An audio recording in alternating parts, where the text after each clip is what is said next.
Tutvustan teile täna Kobo-tigu. Kobo on mõeldud pakendi järgi 3–8-aastastele lastele, aga oma näitel võin öelda, et sobib ka tegelikult juba sõimeealistele lastele. Miks? Sobib ta sellepärast, et Kobo on eesti keeles rääkiv tigu. Ta läbi erinevate pusleklotside on võimalik teda panna nii liikuma suunaklotsidega kui ka tegema erinevaid vahvaid hääli, näiteks politsei või rongi heli, ja samuti on võimalik Koboga õppida erinevaid värve.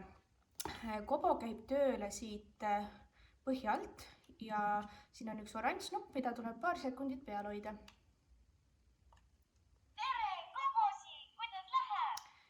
Kobo on väga hea suhtleja ja ta räägib eesti keeles. Kobo saab tööle liikuma panna niimoodi, kui me paneme ta erinevate pusletükkide peale sõitma. Selleks on hästi oluline, et me alustaks oma projekti startnupust. Siis on lastel võimalik valida erinevaid suunanuppe. Näiteks mina panen ta pöörama, ühendan 2 pusletükki üksteisega, siis pusletükid on selles mõttes head, et nad on pandud täpselt niimoodi liikuma, et ta saaks liikuda. Nii, 2 liikumissuunda, siis ma näiteks panen ta, nüüd ta tuletab mulle meelde, et ma tegutseks natukene kiiremini, panen talle näiteks politsei heli ja lõpetamiseks on hästi alati oluline kasutada seda teemantimärki, paneme ta siia. Nüüd, kui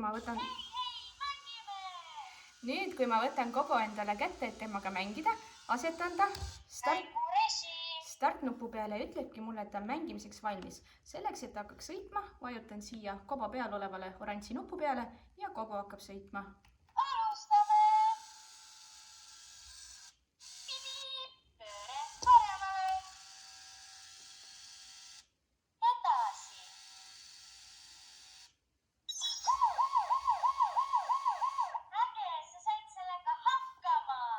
Mis mulle meeldib Kobo juures on see, et ta on hästi positiivne ja toetav, et samamoodi on mul siia võimalik lisada erinevaid värve, näiteks võtan tüki vahepealt ära, panen siia vahepeale veel ühe värvi ja lisan ta siia lõppu uuesti punkti ja paneme ta korraks uuesti sõitma. Mängurežiim! Alustame! Pööre paremale! Edasi!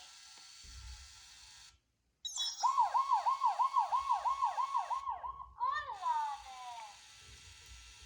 Äge, sa said sellega hakkama!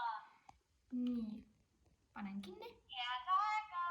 Miks ta mul siin natuke takerdus on see, et mul on natuke krobeline pinnas all, aga sellegipoolest, kui ma ise teda edasi liigutan, siis ta sõidab väga hästi ja saab teda panna nii tantsima, kui ka keerutama, kui ka muid vahvaid asju tegema.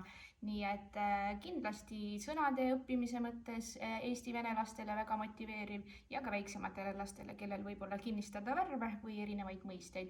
Ja tema on Kobo ja tema räägib eesti keeles.